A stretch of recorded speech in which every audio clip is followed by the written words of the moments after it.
அப்போ உன் லைஃப்ல என்னெல்லாம் நடந்துச்சுன்னு மொத்தமா என்கிட்ட சொல்லு. அது ஒரு பெரிய கதடி. சரி, அப்போ உன் காதல் கதையை சொல்லிக்கிட்டே இரு. நான் உன்னை பார்க்க வந்துட்டே இருக்கேன்.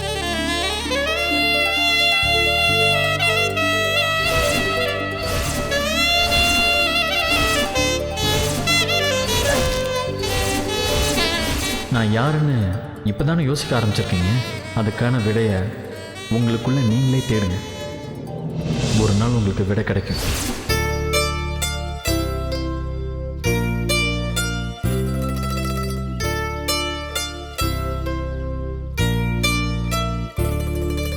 அப்போ லைஃப்ல இவ்வளவு விஷயம் நடந்திருக்கா? இப்ப என்ன, வெற்றிகோ மேல இருக்கிறது பாசமா இல்ல மரியாதையா இல்ல அதையும் தாண்டி காதலான்னு தெரியணும், அவ்வளவுதானே? இத கண்டுபிடிக்கிறதுக்கு ஏதாவது டெஸ்ட் இருக்கா இல்ல வழிமுறை இருக்கான்னு கேட்க போறா தானே? லூசாடி நீ. காதல் என்ன மலேரியாவா டெங்குவா? டெஸ்ட் எடுத்து பார்த்ததும் ரிசல்ட்ட சொல்றதுக்கு? அது ஒரு ஃபீலிங். அது நீதான் ஃபீல் பண்ணணும். அதாண்டி வெண்ணிலா, எனக்கு எப்படின்னு தெரியல. அதான் உன்கிட்ட ஹெல்ப் கேட்டு கால் பண்ணேன். ஏய், இதுல நான் என்ன ஹெல்ப் பண்ண முடியும்? காதல் அப்படிங்கிற ஒரு அழகான ஃபீல நீதான் உணரணுமே தவிர நான் எப்படி உனக்கு சொல்லி புரிய வைக்க முடியும்? அப்போ உன்னால எனக்கு ஹெல்ப் பண்ண முடியாதா? இரு, யார் யாருக்கும் என் ஷோல லவ் டிப்ஸ் எல்லாம் சொல்றேன். நீ வேற என் பெஸ்ட் ஃப்ரெண்ட். ஏதாவது யோசிக்கிற? என்ன டிப்ஸ் கொடுக்கலாம்?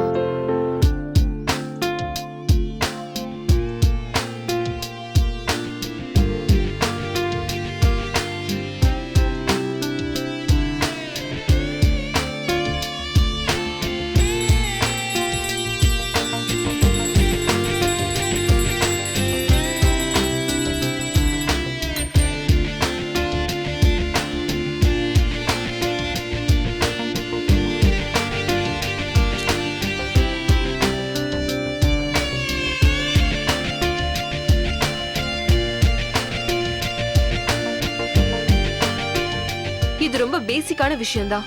இதுக்கு டெஸ்ட் எல்லாம் தேவையில்ல. ஆனா உன் புருஷன் ஒரு பெர்ஃபெக்ட்டான ஹஸ்பண்டான்னு பாக்குறதுக்கு ஒரு வழி இருக்கு. எப்படி? ஒரு பொண்ணுக்கு ஒருத்தன் பெர்ஃபெக்ட்டான ஹஸ்பண்டா இருக்கணும்னா என்ன வேணும்? ஒரு சாதாரண 5-6 விஷயங்கள் தான். அவன் அன்பா இருக்கணும், அக்கறையா இருக்கணும், ஆதரவா இருக்கணும், எல்லா நேரத்திலையும் உனக்கு பாதுகாப்பு தரணும், கடைசியில உனக்கு உண்மையாவும் இருக்கணும். அதையெல்லாம் தாண்டி ஒரு சொல்ல முடியாத ஈர்ப்பு, ஒரு ஸ்பெஷல் ஃபீலிங், அதெல்லாம் இருந்தாலே போதும். காதல் உன் மனசுல தானா பூக்கும். இதுக்கு முன்னாடி உன் ஹஸ்பண்ட் அன்பா இருந்திருக்கலாம், அக்கறையா இருந்திருக்கலாம். ஆனா இது வரைக்கும் நீ அதை உணராமலே இருந்திருப்ப. சோ இதுக்கப்புறம் நடக்கிற ஒவ்வொரு விஷயத்தையும் நீ உணர்ந்து பாரு. அவர் எவ்வளவு அன்பா இருக்காருன்னு உணர்ந்து பாரு. அவர் எவ்வளவு அக்கறையா இருக்காருன்னு உணர்ந்து பாரு. உனக்கு எவ்வளவு ஆதரவா இருக்காருன்னு உணர்ந்து பாரு. உன்னை எப்படி பத்திரமா பாதுகாப்பா பாத்துக்கிறாருன்றத உணர்ந்து பாரு. உனக்கு எவ்வளவு உண்மையா இருக்காருன்றத உணர்ந்து பாரு.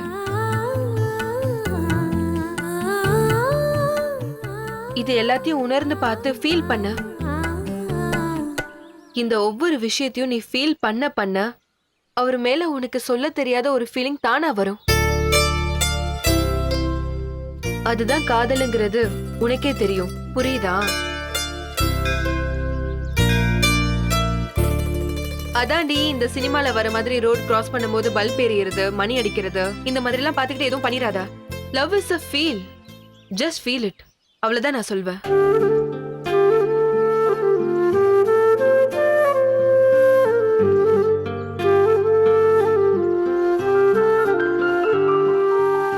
இதெல்லாம் ஃபீல் பண்ண முடியும்னு சொல்றியா?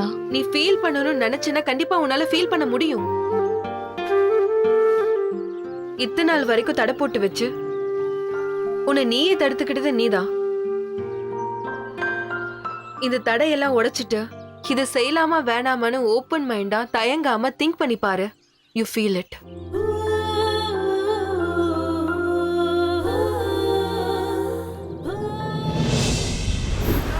என்ன எனக்கு ஓல்டு கெட்ட போட்ட மாதிரி இருக்கிறான் இந்த கிழவன். அத்தி பெட்டி அளவுல கட்டம் ஒண்ணு கட்டித்தானே வாழும் நம்ம வாழ்க்கையில. இன்பம் வரும் துன்பம் வரும் காதல் வரும் காண வரும் எப்பொழுது காலத்தான வாரி விட்டு நாங்க மேல ஏற மாட்டோம் கொடிக்கு ஆசைப்பட்டு காசு கையில் வந்துட்டாலும் போய் வேலை செய். வந்துட்டாலும் போக மாட்டோம் மண்ணை விட்டு தடையை தாண்டி நீ நடைய போடுடாடங்க நினைச்சாணி தாண்டி கேளுடா தடையை தாண்டி நீ நடைய போடுடா கொஞ்சம் சவுண்டு வைய. நினைச்சாணி தாண்டி கேளுடா லல்லலானே தன்னன்னல்லானே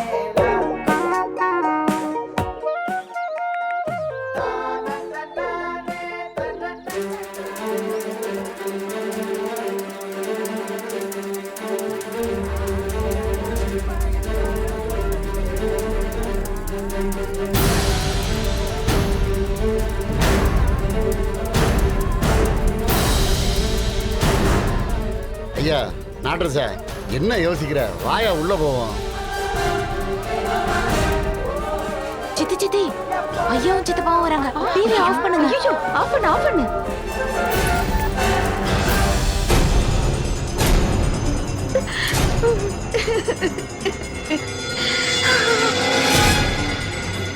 சின்னம்மா அழாதீங்க சின்னம்மா. இப்படி 24 மணி நேரம் அழுதுகிட்டே இருந்தா உங்க உடம்பு என்னத்துக்கு தான் ஆகுறது? தயவு செஞ்சு எந்திரிச்சு ஒரு வாய் சாப்பிடுங்க சின்னம்மா. ஏற்கனவே இப்படி அழுது அழுது உடம்பு ரொம்ப வீக் ஆயிடுச்சு. சின்னம்மா எழுந்துருங்க சின்னம்மா. டாக்டர் மாத்திரை எழுதி கொடுத்திருக்காரு.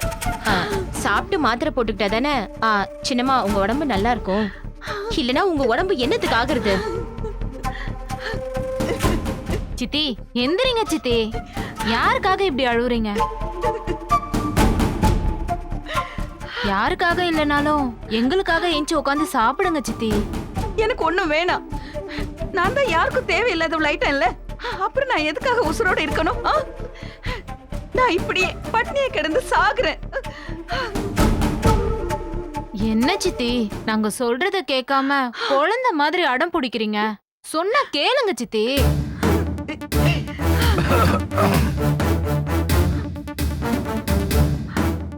சித்தப்பா வாங்க சித்தப்பா வாங்க ஐயா. எப்ப வந்தீங்க? சித்தி சித்தப்பா வந்திருக்காங்க. வாங்க வாங்க உள்ள வாங்க. ஓயா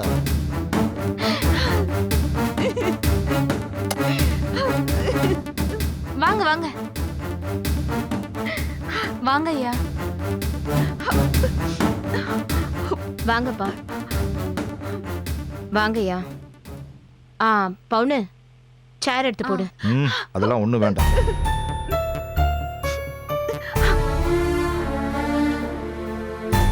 அப்பா நீங்க பண்றது உங்களுக்கே நல்லா இருக்கா? ஏதோ ஒரு கோவத்துல சின்னம்மா என் வீட்டுக்கு வந்துட்டாங்க. அவங்கள தேடி வந்து பாக்குறதுக்கு இத்தனை நாளா? அப்படி என்ன சின்னம்மா 10 ஊர் தள்ளியா இருக்காங்க? பக்கத்து தெருவுல தானே இருக்காங்க.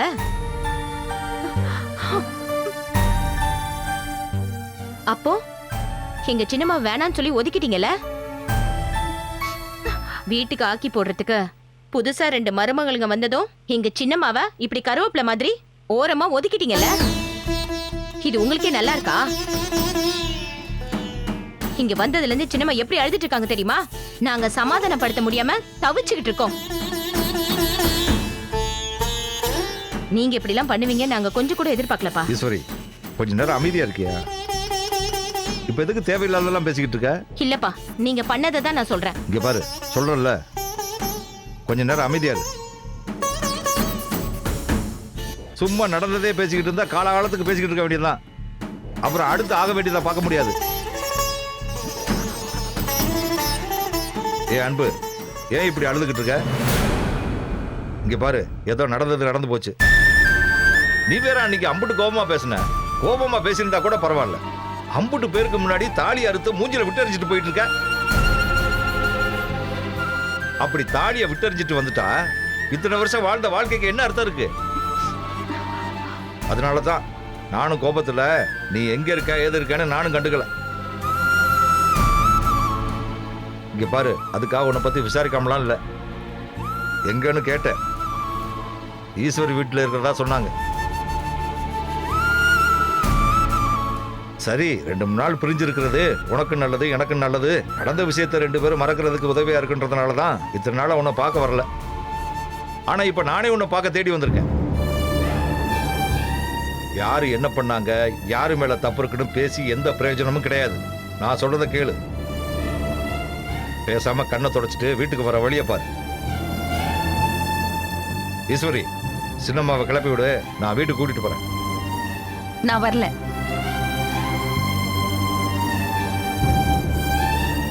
ஏ அன்பு, நான் தான் இப்படி தூரம் சொல்லிக்கிட்டு இருக்கேன்ல, கிளம்பு. எதுவா இருந்தாலும் வீட்டுல போய் பேசிக்கலாம். நான் அங்க வர மாட்டேன். எனக்கு மரியாதை இல்லாத வீட்ல இனிமே நான் கால் எடுத்து வைக்க மாட்டேன். உங்க எல்லாத்துக்கும் அந்த 2 சிறுக்கிங்க தானே முக்கியமா போயிட்டாளுங்க. அதான் 2 நாள் ஆக்கி போட்டாளுங்கல்ல. இத்தனை நாளா என்ன கூப்பிட வராம இப்ப வந்திருக்கீங்க. இதுக்கப்புறமும் நான் அந்த வீட்டுக்கு வந்தா எனக்கு என்ன மரியாதை இருக்கு? நான் செத்து போனா கூட கவலைப்பட மாட்டேன்னு காட்டிவிட்டீங்கல்ல. இனிமே அவளுங்க என்ன மதிக்காம போங்க தங்க தானே நடந்து பாளுங்க. இதெல்லாம் பாத்துக்கிட்டு என்னால வாழ முடியாது சாமி. நான் இங்கேயே இருந்து இப்படியே செத்து போறேன். இப்ப கூட நான் கிளம்பி எங்க அம்மா வீட்டுக்கு போறதுக்கு ரொம்ப நேரம் ஆகாது. ஆனா இந்த வயசுல இப்படி தாலி அறுத்துக்கிட்டு வந்து நிக்கிறாளேன்னு அவங்க சங்கடப்படுவாங்கன்ற ஒத்த காரணத்துக்காக தான் நான் வக்கத்து போய் என் மக வீட்டுல வந்து இங்க உட்கார்ந்துகிட்டு ஓசை கஞ்சி குடிச்சிட்டு இருக்கேன். விடுங்க சாமி, நீங்கெல்லாம் யார் எப்படி போனாலும் எனக்கு ஒண்ணும் கவலை இல்ல.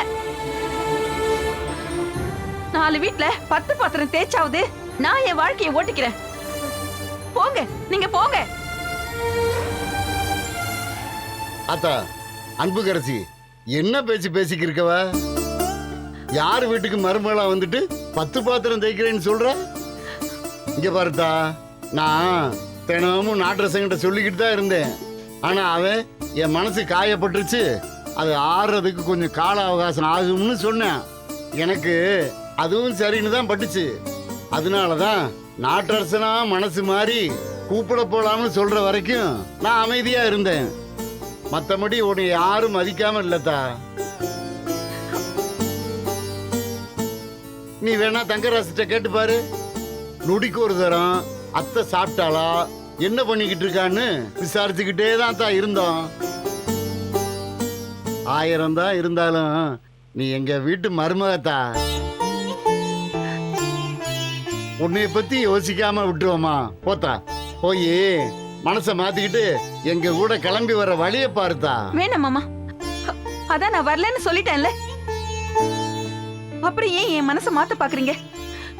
நீங்க என்னதான் சொன்னாலும் நான் அங்க வர மாட்டேன், வர மாட்டேன், வர மாட்டேன். அன்புக்கரசி, மாமா, ஏன் முடிவுல நான் உறுதியா இருக்கேன். நீங்க என் மனசை மாத்தலாம்னு நினைச்சீங்கன்னா அது வீண் முயற்சி தான். தயவு செஞ்சு இங்க இருந்து போங்க. இங்க பாரு அன்பு, நான் நல்ல முறையில் பேசிக்கிட்டு இருக்கும்போதே என் கூட புறப்பட்டு வந்துரு. திரும்பவும் சண்டையை வளர்க்க வேண்டாம்னு பாக்குறேன். எதிர்த்து வாங்க கூட. நீங்க என்னதான் என்ன மிரட்டினாலும் நான் அங்க வர மாட்டேன். சின்னம்மா, என்ன சின்னம்மா நீங்க? அப்பாவும் ஐயாவும் நீங்க வீட்டுக்கு வந்தாகணும்னு சொல்லி இப்படி மன்னிப்பு கேட்டு மன்றாடி கெஞ்சி கூத்தாடி நிக்கிறாங்கல்ல. 1000 தான் இருந்தாலும் அவங்களை இப்படி நிக்க வைக்கிறது நல்லாவா இருக்கு? நீங்க ஒரு நிமிஷம் வாங்களேன். நான் வாங்க வரல. சின்னம்மா, உங்ககிட்ட கொஞ்சம் பேசணும் சின்னம்மா. வாங்க வாங்க, ஒரு நிமிஷம் வாங்க.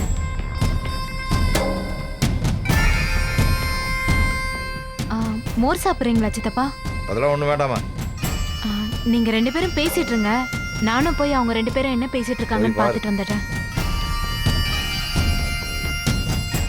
வாங்க சின்னம்மா. ஐயோ, என்ன ஈசு, என்ன பேசணும்?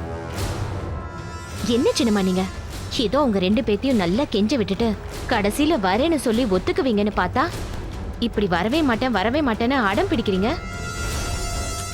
அவங்க பாட்டுக்கு கடுப்பாய் இங்கே இருன்னு சொல்லிட்டு போயிட்டாங்கன்னா அப்புறம் காரியமே கெட்டுரும்.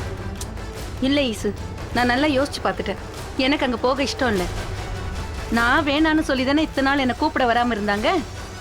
அவங்க கடைசி வரைக்கும் அப்படியே இருக்கட்டும். அப்பதான் இந்த அன்புக்கரசி இல்லைன்னா அந்த வீடு என்ன லோல் படும்னு அப்ப தெரியும்.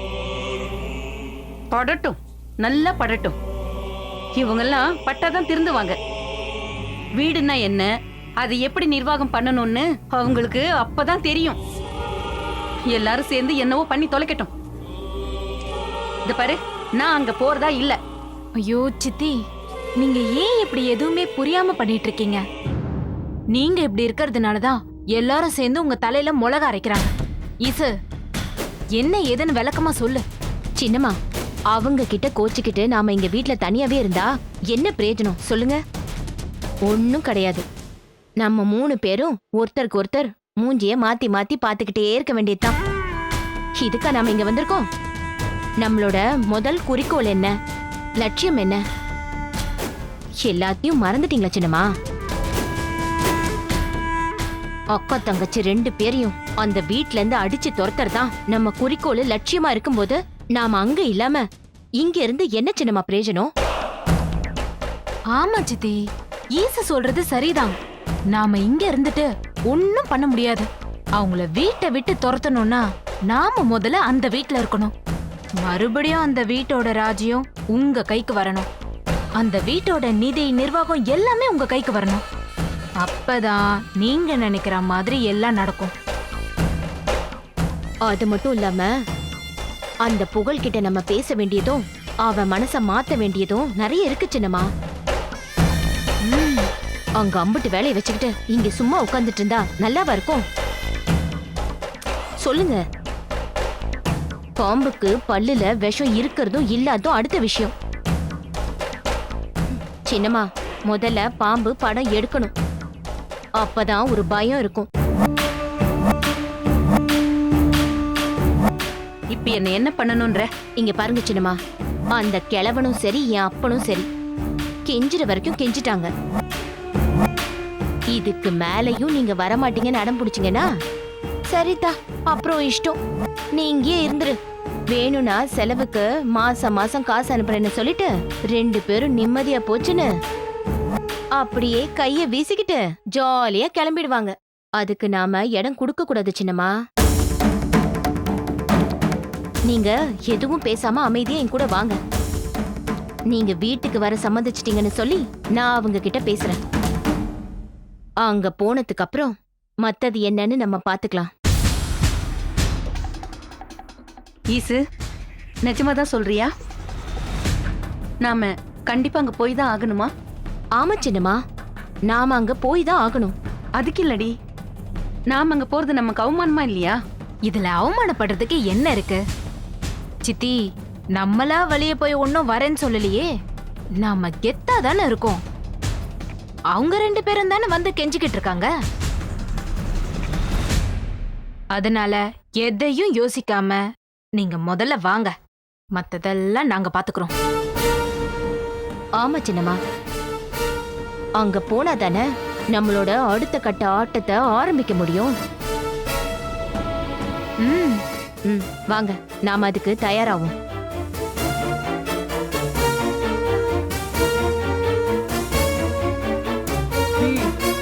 வாங்கடி போலாம். அங்க போய் நாம ஓடுற ஓட்டத்துல அந்த அக்காவும் தங்கச்சியும் தலை தெறிக்க ஓடணும். அது நாம பார்த்து கை கொட்டி சிரிக்கணும். அப்படி சொல்லுங்க சின்னம்மா. இதத்தான் உங்ககிட்ட நான் எதிர்பார்த்தேன். பவுனு, ஈசு போலமா? ஈசு,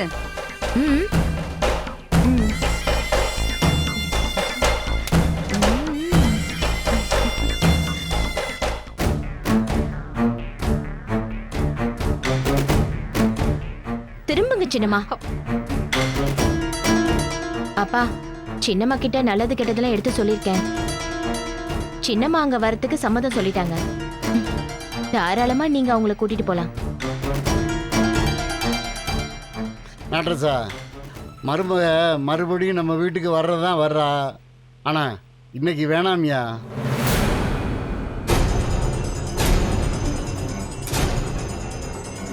இன்னைக்கு நவமியா, நாளைக்கு தான் நல்ல நாளா இருக்கு. ஆத்தா, அன்புக்கரசி, பிள்ளைகளுக்கு வீடு பத்தலைங்கிறதுனால பழையூர்பட்டி மெச்சு வீட்டுக்கு போகலாம்னு முடிவு பண்ணி நாளை காலையில் பால் காய்ச்ச ஏற்பாடு பண்ணியிருக்கோம். அதனால நீங்கள் 3 பேரும் நாளை காலையில் 7:30க்குள்ள நல்ல நேரம் முடியறதுக்குள்ளே வந்துருங்க. பால் காய்ச்சணும். நீங்க கவலைப்படாதீங்கய்யா. நாளை காலையில நாங்க சின்னம்மாவை கூட்டிட்டு வந்துடுறோம்.